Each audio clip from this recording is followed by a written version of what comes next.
हमारा मिशन है इस कहानी के विश्लेषण में गोता लगाना। हम समझेंगे कि स्रोत के अनुसार ये कहानी क्यों इतनी असरदार है, इसके पीछे का मनोविज्ञान क्या है और कहानी कहने के बारे में हम इससे क्या सीख सकते हैं। चलिए इस विश्लेषण को परत दर परत खोलते हैं। हाँ, और ये स्रोत सिर्फ कहानी की सतह पर नहीं रहता, ये कहानी कहने की कला और उसके पीछे का जो विज्ञान है दोनों को उजागर करता है। खासकर ये कि कैसे एक जानी पहचानी संरचना भी भावनात्मक जुड़ाव और प्रेरणा पैदा करने के लिए इस्तेमाल की जा सकती है। तो कहानी शुरू होती है कागज नाम के एक रंगहीन पक्षी से, जो एक बेहद रंगीन जंगल में रहता है। जी। अपने सादे सफेद पंखों की वजह से वो अकेला महसूस करता है।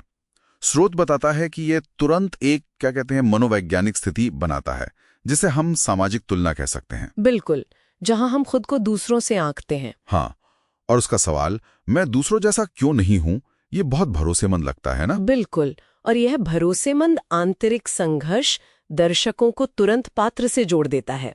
स्रोत इसे कहानी का मनोवैज्ञानिक हुक कहता है, मतलब अपनेपन की इच्छा और अपनी वो जो कथित कमी है उसके बीच का तनाव। ये दर्शकों को भावनात्मक रूप से एक तरह से निवेश करने के लिए प्रेरित करता है। फिर कहानी आगे बढ़ती है। कागज एक ज्ञानी उल्लू से एक पौराणिक रंग झरने के बारे में सुनता है। हाँ, रंग झरना। और उसे खोजने निकल पड़ता है। लेकिन यहाँ बात सिर्फ बाहरी खोज की नहीं है ना। स्रोत इस यात्रा के मनोवैज्ञानिक महत्व पर जोर देता है। सही कहा, ये एक आंतरिक यात्रा भी है। रास्ते में वो जो बूढ़े कछुए से मिलता है, हाँ, वो दिलचस्प है। और उसका कहना, कभी-कभी जो चीज हम बाहर खोजते हैं उसकी असली शक्ति हमारे भीतर ही छिपी होती है। खालीपन ही सबसे ज्यादा रोशनी को समा सकता है। ये सिर्फ एक संकेत नहीं है, स्रोत इसे संज्ञानात्मक पुनर्संरचना मतलब कॉग्निटिव रीफ्रेमिंग उसके बीज बोने जैसा बताता है, पात्र की सोच को बदलने की शुरुआत। अच्छा, और फिर आता है वो बर्फीला तूफान वाला हिस्सा। उसके सफेद पंख जो उसे अब तक अपनी कमी लगते थे, जी, वही उसे शिकारीबाज से बचाते हैं, क्योंकि वो बर्फ में छिप जाता है।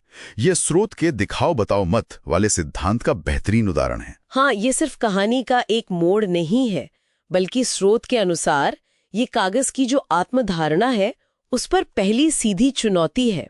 उसकी कमजोरी पहली बार एक स्पष्ट लाभ बन जाती है। यहाँ कहानी पात्र के मनोविज्ञान को सिर्फ बता नहीं रही है, बल्कि एक्शन के जरिए महसूस करा रही है। स्रोत ये भी नोट करता है कि ऐसे क्षण वीडियो में दर्शकों का ध्यान खींचने के लिए महत्वपूर्ण होते हैं, तनाव और फिर अप्रत्याशित समाधान। बिल्कुल, और कहानी का चरमोत्कर्ष जब कागज निराशा की घाटी में फंसे जुगनुओं को बचाने के लिए, हाँ, वो जुगनू वाला सीन, अपने पंखों को स्क्रीन की तरह इस्तेमाल करता है। ये तो वाकई कमाल का है। उनकी धीमी रोशनी कागज के सफेद पंखों से टकराकर पूरी गुफा को रोशन कर देती है। ये आत्मखोज का शिखर है। स्रोत इसे कहानी का भावनात्मक केंद्र बिंदु कहता है, जहां आंतरिक संघर्ष मतलब मैं बेकार हूं वाला भाव वो बाहरी कार्रवाई यानी दूसरों की मदद करने से हल होता है।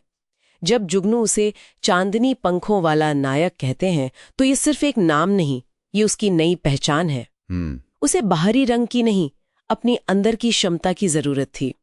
स्रोत के अनुसार ये वो क्षण है जो दर्शकों में सबसे ज्यादा भावनात्मक प्रतिक्रिया जगाता है, जो वीडियो रूपांतरण में एक शेयर करने लायक पल बन सकता है। सही। स्रोत इस बात पर काफी जोर देता है कि कहानी का असली संदेश शारीरिक बदलाव नहीं बल्कि सोच में बदलाव है। जैसा कि स्रोत कहता है, हम जैसा सोचते हैं वैसे ही बन जाते हैं। बिल्कुल, कागज ने पंख नहीं बदले, उसने अपने पंखों को देखने का नजरिया बदला। ये सिर्फ एक कहानी का सबक नहीं बल्कि एक गहरा मनोवैज्ञानिक सिद्धांत है, और ये सब एक जानी मानी संरचना में पिरोया गया है। स्रोत क्लासिक त्रिअंकीय संरचना का विश्लेषण करता है। सेटअप यानी कागज का संघर्ष, हाँ, शुरुआत, फिर बढ़ती कार्रवाई जिसमें यात्रा, कछुआ, तूफान ये सब आते हैं, जहां उसकी धारणाएं चुनौती पाती हैं, हाँ, वो टेस्ट्स, और फिर समाधान यानी जुगनू बचाओ, आत्मस्वीकृति। लेकिन स्रोत ये भी तर्क देता है कि इस संरचना का प्रभावी उपयोग खासकर उन मनोवैज्ञानिक मोड़ों के साथ इसे महज फॉर्म्यूलाबद्ध होने से बचाता है और इसे भावनात्मक गहराई देता है। तो इस पूरे विश्लेषण से हम क्या सीख सकते हैं? मतलब निचोड़ क्या है? ये कहानी और स्रोत का विश्लेषण खूबसूरती से दिखाता है कि जिसे हम अक्सर अपनी कमी या रंगहीन पंख समझते हैं, हाँ, वही हमारी अनोखी ताकत हो सकती है। असली मूल्य बाहरी दिखावे में नहीं, बल्कि हमारे अंदर और हमारे कर्मों में है। हाँ, और ये हमें अपनी धारणाओं पर सवाल उठाने के लिए मजबूर करता है।